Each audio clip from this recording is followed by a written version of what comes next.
नमस्कार. या auto spare up चॅनलवरती आपल्या सगळ्यांचं स्वागत आहे. ज्यांना कोणाला स्पेअर पार्टचं नवीन शॉप सुरू करायचं असेल आणि त्याला त्याच्याबद्दल अजिबात माहिती नाही आहे, त्याला कसलंच नॉलेज नाही आहे, तर आज त्यांच्यासाठी आपण हा खास व्हिडिओ बनवत आहे.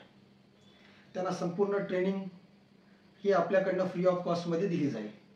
तर ज्या कोणाला स्पेअर पार्ट शॉप सुरू करायचं असेल त्यांनी आम्हाला खाली कमेंट्स बॉक्समध्ये त्यांचा नंबर द्या, त्याच्यावरती आम्ही त्यांचे संपर्क साधू, किंवा आमच्या व्हॉट्सअप नंबरवर त्यांनी संपर्क साधावा जो खाली तुम्हाला डिस्क्रिप्शनमध्ये मिळेल.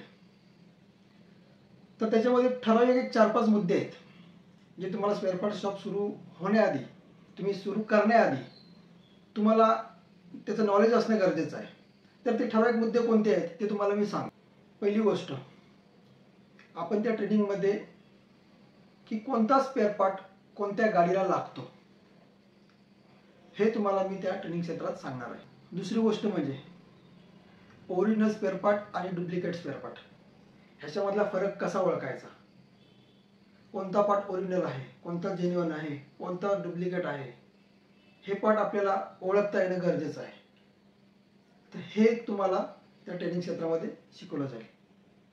तिसरी गोष्ट म्हणजे ग्राहकांशी संवाद कसा साधायचा. आता ग्राहकांशी संवाद साधणे ही एक सुद्धा कला आहे. तर ही एक गोष्ट तुम्हाला आत्मसात करायला पाहिजे.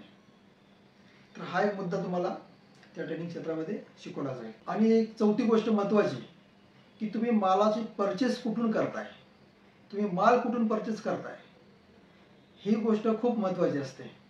कारण शक्यतो जे शॉप सुरू करत असतात त्यांना माहीत नसतं की आपण मालाची खरेदी कुठून करायची असते. तर हे एक महत्त्वाचा मुद्दा त्याच्यामध्ये येतो.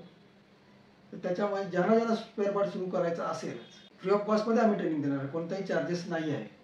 पाचवी गोष्ट अशी येते की आपल्या स्पेअर पार्टचा स्टॉक असतो ना, तो मेंटेन करायला शिकवतो आपण की तुम्ही तो स्टॉक कसा मेंटेन ठेवायचा, कोणती गोष्ट तुम्हाला किती क्वांटिटीमध्ये तुमच्या शॉपमध्ये पाहिजे. नाही तर काय लोक बरेचसे नको असलेले पार्ट जास्त मागवतात, जे रनिंग पार्ट कमी मागवतात. तर ह्या एक गोष्टी आहेत, ह्या गोष्टी तुम्हाला शिकणं गरजेचं आहे. नाही तर तुमच्या स्पेअर पार्टचं गोडाऊन होऊन जातं. स्पेअर पार्ट शॉप असतं, स्टोअर असतं, त्याचं तुमचं गोडाऊन वेळ लागत नाही. तर हा एक मुद्दा तुम्हाला त्याच्यामध्ये रितसर सांगितलं जाईल. परत आणखीन एक महत्त्वाचा मुद्दा येतो की तुम्ही जर शॉप सुरू करताय तर ते लोकांना माहीत नसतं की तुम्ही शॉप सुरू केलेलं आहे. तुमच्याकडे गिराईक फर्स्ट डे पासून चालू होणार नाही. त्याच्यामुळे तुम्हाला सोशल मीडियावर मार्केटिंग कसं करायचं असतं, जे पेड मार्केटिंग होतं ते मार्केटिंग सुद्धा करायला हवे तुम्हाला शिकून. तर हा एक महत्त्वाचा मुद्दा आहे की तुमचं जर मार्केटिंग झालं नाही तर तुमच्या इथे अजिबात कोण येणार नाही. तुम्ही सोनं जरी फुकट विकत देत असाल पण ते लोकांना जर माहीत नाही तर तुमच्याकडे कोणी घ्यायला येणार नाही. तसाच हा मुद्दा आहे की तुमचं शॉपचं मार्केटिंग होणं गरजेचं आहे. आणि ह्या धंद्यात आहे ना, यशस्वी होण्यासाठी 3 गोष्टी लक्षात ठेवायच्या फक्त.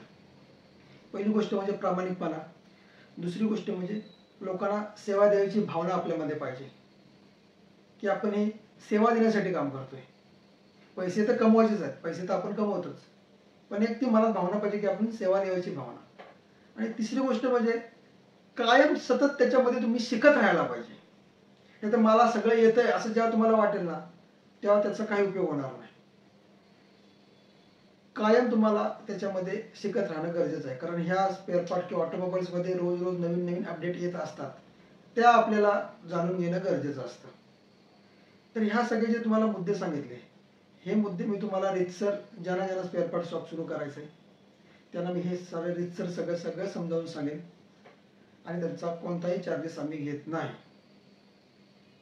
जर तुम्हाला ही माहिती चांगली वाटली तर आमच्या यूट्यूब चॅनलला सबस्क्राईब करा, शेअर करा. तुम्हाला शॉप सुरू करायचा नसेल तर तुमच्या मित्रांना कोणाला करायचं असेल तर त्यांच्यापर्यंत हा व्हिडिओ पोहोचवा. धन्यवाद.